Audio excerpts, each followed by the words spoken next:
Hello, welcome to this video. I'm Jesse and Diana Ainebiona. This week, we've been reflecting on something that I thought we could share with you. Diana has been running interviews for a position at Ruby's Gift Store, the business that she owns and runs. And one of the questions she was asking to the candidates for this position was what they have been doing since their last formal employment. Now, the responses were quite insightful, and that's why I thought we could have this discussion. So, Diana, take us a bit through your experience as you did these interviews. Okay. So, first of all, one of the reasons why I was asking this question was some of the CVs which I had received, you would find that somebody was last employed maybe a year ago. So I started to wonder, what has this person been doing since then? So that prompted me to ask this question, to get a feel of what the person is like from what they would say about what they had been doing. So fine, it's understandable if you had failed to get a job, but okay, what are you doing when you have no job? So I wanted to see, are they trying to do a business, or are they doing something, or are they just, were they going to say, I was just seated at home, not really doing anything? Yeah. Okay. And what came out, I remember from our own discussion, was how can someone be at home for all this long, not doing anything, and yet there is so much work out there that they can do? Yeah. So first of all, there were some who said that there was stuff that they were doing. Either someone was, trying a small business, selling things here and there, and then others, I would ask and they would say, I am just at home. So I would be like, but what have you been doing? And they're like, seated. Yeah, so I think that's how we went to that discussion of how does somebody end up like that they are finished school and they are doing nothing. Like they wake up in the morning and they just sit and wait for a job to come. Yeah, and for me, one of the things that it made me think back on is how are children being raised? How are they being raised? Like when kids are young. And I think because we had this experience this week when Ruby was saying she's bored, and she tells me that a lot. I'm bored, and I'm thinking, get what to do. Like there's so much you can do around the house. Yes. Like I bought you toys. You have coloring books. You can color. You have you can go outside. You can ride your bicycle. You can just go outside and play. Like, why are you bored? And so for me, I don't feel like it's my responsibility for my children to be bored. Like, I have given you what you can do. Find one of the things to do.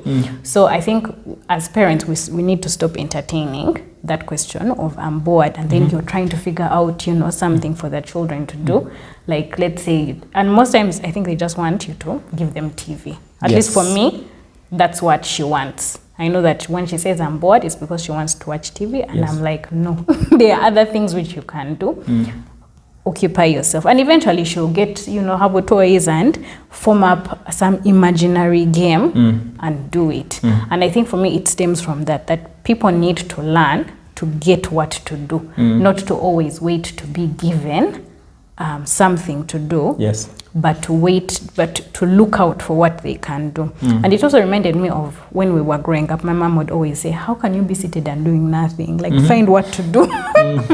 So you would look for what to do. Find something, like, isn't the house disorganized? Isn't there something that you can do? So find what to do. And I think that's what we as parents need to start teaching our children. Like, stop trying to look for things to entertain them, but rather you've already put things in place. Let them get what they can do already around the house.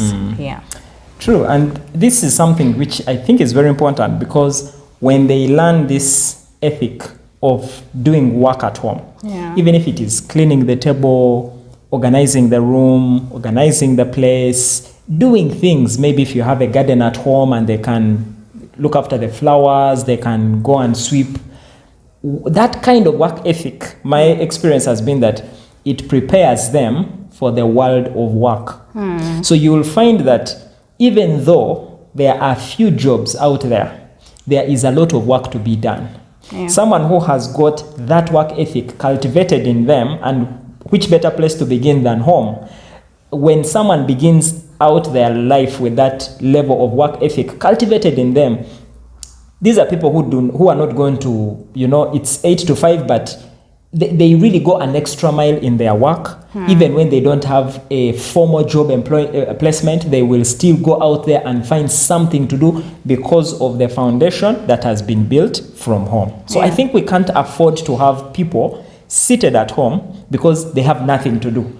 There is so much work out there. There may be few jobs, but there is a lot of work. Yeah, and I remember one of the things when I had finished campus, and I knew that I didn't want to look for a job immediately after campus. Like I wanted some break time to like get over campus and rest from, that final year. And I was selling jewelry. And every time I would meet my dad, he would say, hey, so now you're a hawker on the street.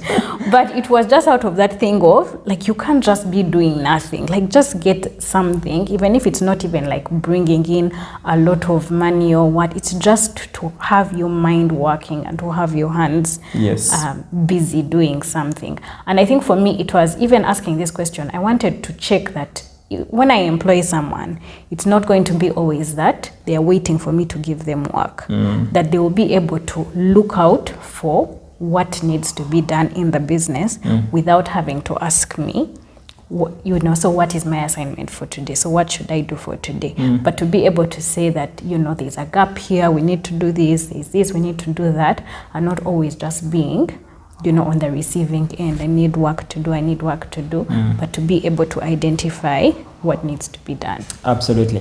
And, thinking about this, that we all pray for God's blessings, but who do you think will get the blessing? The one who is seated at home and hopefully waiting for the call, or the one who is out there trying to make things happen, even though they are not being paid, but at least they are making an effort to be in the space where opportunities will come and find them. Because even though you're not being paid money, you're certainly learning a lot. There is experience, there is knowledge, there are skills, there are networks that you're building. There is so much out there that you can do as opposed to just sitting and waiting for someone to tell you what to do. Because just like you have rightfully stated, when people get a job, then they will only do what they are told to do. I like to give this interesting example where 3 men were given a job. One was given the job to dig the pit. Okay? The second one was given the job to plant the seed. And the third was given the job to put the soil back in the pit. So on this particular day, the first person and the third person showed up, but the second person did not come. So the one to plant the seed was not there. And the 2 people, probably because of how they were raised, did exactly what they were hired to do. So one person was digging the pit, another one was putting the soil back. Another one is digging, putting the soil back. And someone was wondering, what are these 2 people up to? No one cared to think about why are we digging the pit? Because probably the reason we were asked to dig the pit is to plant the seed. And because the person to plant the seed did not show up, let's take the initiative to plant the seed. That was not there. So it might sound a bit hypothetical, but let's pick the lesson that when we grow up, when we are raising our children and we cultivate this habit of a strong work ethic, it has got a huge implication on their careers and life in general. Yeah. Great. So that has been something that we thought we could come around and share with you, how you are raising your own children, or even if it's you are a student, you have just left the university, you are seated, you are sending applications, and you're wondering, people are not getting back to me. Get up and do something. There is something that you can do. Do what you can, where you are, with what you have. People out there are people who have not got, there are people out there who have no qualifications, but they are making it happen. Why? Because they are throwing themselves out there, they are making it happen. In this economy, it's not about how much education you have, it's more about what you can do. So get up and do something. The opportunities you're praying for will find you busy out there making it happen. Yeah. So thanks for watching, and looking forward to seeing you in the next video as we take on a new series on discovering your purpose. In the recent times, a number of people have been asking me, just say, how do I know what I'm passionate about? And I'm going to be running something in that line, so look out for that, and looking forward to empowering you to discover what you're here for and just making your life a worthwhile investment while you're here. Thank you for watching.